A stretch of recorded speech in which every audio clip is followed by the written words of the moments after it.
Welcome to our channel.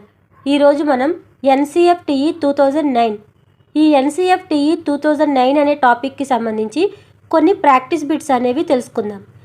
ఈ ఎన్సిఎఫ్టిఈ 2009 అనే topic మనకి ఏపీ అలాగే టీఎస్లో డిఎస్సికి ప్రిపేర్ అయ్యే వాళ్ళకి అలాగే గురుకుల ఇటువంటి టీచర్ రిలేటెడ్ ఎగ్జామ్స్ అన్నిటికీ యూజ్ అవుతుంది.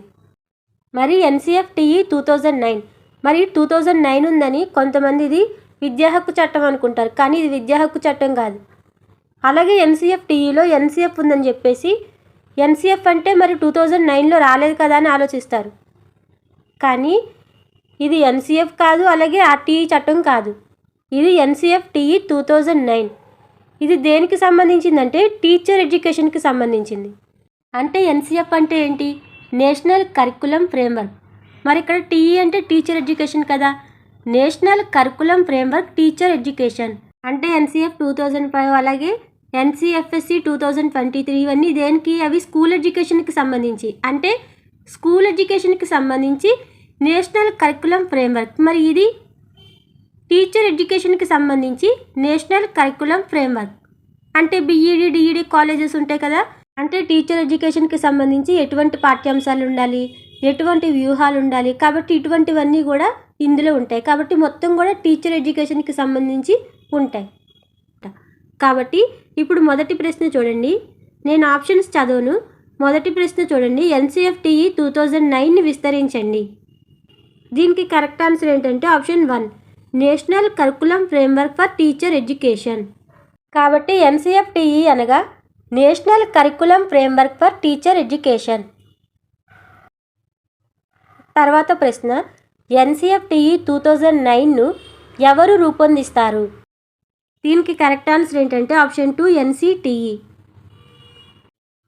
తర్వాత ప్రశ్న, ఎన్సిటిఈని విస్తరించండి. దీనికి కరెక్ట్ ఆన్సర్ ఏంటంటే option 3 national council for teacher education. NCTE అనగా ఏంటి? National council for teacher education.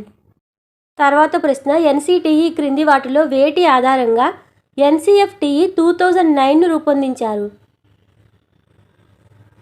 దీనికి కరెక్ట్ ఆన్సర్ ఏంటంటే ఆప్షన్ 3 ఎన్సిఎఫ్ 2005 అలాగే ఆర్టీఈ యాక్ట్ 2009. ఈ ఎన్సిఎఫ్టిఈ 2009 ఈ ఎన్సిఎఫ్టి 2009ని ఎవరు రూపొందిస్తారు? బాగా గుర్తుపెట్టుకోండి, ఎన్సిటిఈ రూపొందిస్తుంది. ఎన్సిఎఫ్టిఈ 2009ని ఎన్సిటిఈ రూపొందిస్తుంది. మరి దేని ఆధారంగా అంటే మరి ఎన్సిఎఫ్ 2005 అలాగే ఆర్టీఈ యాక్ట్ 2009 అంటే జాతీయ పాఠ్య ప్రణాళిక చట్టం 2005 అలాగే విద్యా హక్కు చట్టం 2009. బాగా గుర్తుపెట్టుకోండి, ఎన్సిఎఫ్ 2005 అలాగే ఆర్టీఈ యాక్ట్ 2009 అంటే విద్యా హక్కు చట్టం 2009 ఆధారంగా ఈ ఎన్సిఎఫ్టిఈని 2009ని రూపొందిస్తారు. ఎవరు రూపొందిస్తారు? ఎన్సిటిఈ రూపొందిస్తుంది. దేని ఆధారంగా?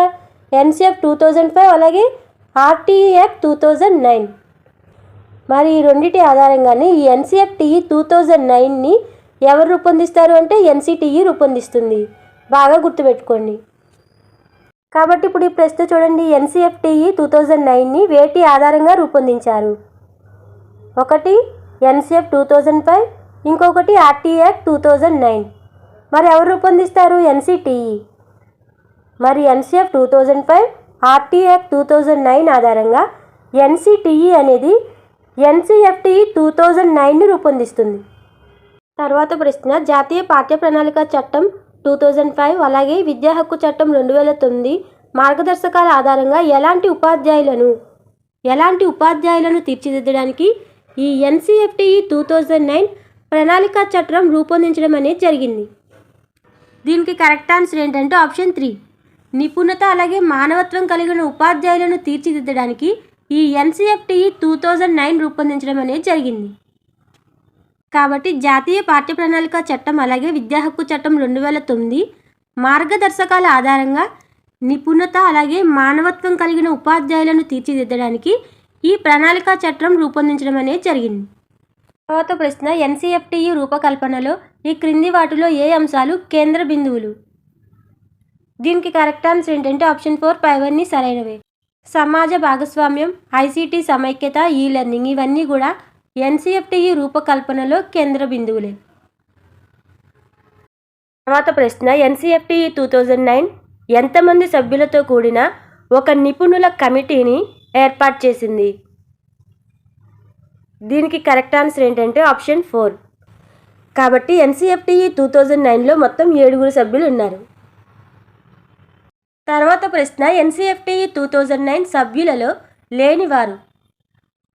దీనికి కరెక్ట్ ఆన్సర్ ఏంటంటే ఆప్షన్ 2, ఎంకే శ్రీధర్.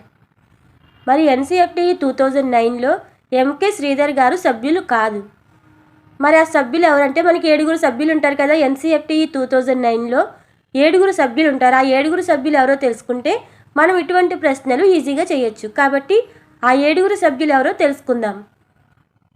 మరి ఎన్సిఎఫ్టి 2009 7 సభ్యులతో మరి ఒక నిపుణుల కమిటీని ఏర్పాటు చేయడం అనేది జరిగింది.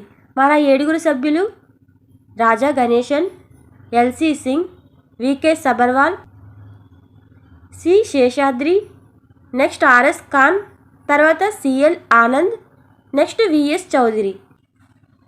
రాజా Ganesan, LC Singh, VK Sabharwal, C Seshadri, RS Khan, CL Anand, VS Chaudhary. వీళ్ళు ఈ ఎన్సిఎఫ్టి 2009లో ఉన్న 7 సభ్యులు. తర్వాత ప్రశ్న, ఎన్సిఎఫ్టి ప్రకారం ఉపాధ్యాయ విద్యలో గల ఆచరణలు? దీనికి కరెక్ట్ ఆన్సర్ ఏంటంటే ఆప్షన్ 4, పైవన్నీ సరైనవే. సిమ్యులేటెడ్ టీచింగ్, బృంద బోధన, అలాగే సూక్ష్మ బోధన, అలాగే కార్యక్రమయుత అభ్యసన, ఇవన్నీ కూడా ఎన్సిఎఫ్టి ప్రకారం ఉపాధ్యాయ విద్యలో గల ఆచరణలే. తర్వాత ప్రశ్న, ఎన్సిఎఫ్టి 2009 నిపుణుల కమిటీ ఎన్ని చాప్టర్లతో కూడిన నివేదికను 2010 సంవత్సరంలో ఎన్సిటిఈకి సమర్పించింది? దీనికి కరెక్ట్ ఆన్సర్ ఏంటంటే ఆప్షన్ 1, 6 చాప్టర్లు. ఎన్సిఎఫ్టి 2009 6 చాప్టర్లతో కూడిన నివేదికను 2010లో ఎన్సిటిఈకి సమర్పించింది. మరి ఆ 6 చాప్టర్లో ఏ అంశాలు ఉన్నాయనేది మనం తెలుసుకోవాలి. ఆ 6 చాప్టర్లో ఏ అంశాలు ఉన్నాయంటే, మరి చాప్టర్ 1లో ఉపాధ్యాయ విద్య ఆవశ్యకత, సంబంధిత అంశాలు, అలాగే వివిధ సందర్భాలను, దృష్టి కేంద్రీకరించవలసిన రంగాలను, దూరదృష్టిని పొందుపరిచారు. మరి చాప్టర్ 1, ఈ చాప్టర్ 1లో ఉపాధ్యాయ విద్య ఆవశ్యకత, సంబంధిత అంశాలు, వివిధ సందర్భాలను, దృష్టి కేంద్రీకరించవలసిన రంగాలను, దూరదృష్టిని పొందుపరిచారు. మరి చాప్టర్ 2లో మరి ఉపాధ్యాయ విద్యా పాఠ్య ప్రణాళిక రంగాలను గురించి పొందుపరిచారు. అంటే ప్రాథమికంగా ఉపాధ్యాయుణ్ణి సిద్ధపరిచే పాఠ్యాంశాలు. చాప్టర్ 1 ఏమో ఉపాధ్యాయ విద్య ఆవశ్యకత, సంబంధిత అంశాలు, వివిధ సందర్భాలను, దృష్టి కేంద్రీకరించవలసిన రంగాలను, దూరదృష్టిని పొందుపరిచారు. మరి చాప్టర్ 2లోనేమో ఉపాధ్యాయ విద్యా పాఠ్య ప్రణాళిక రంగాలను గురించి పొందుపరిచారు. అంటే ఉపాధ్యాయుని సిద్ధపరిచే పాఠ్యాంశాలు.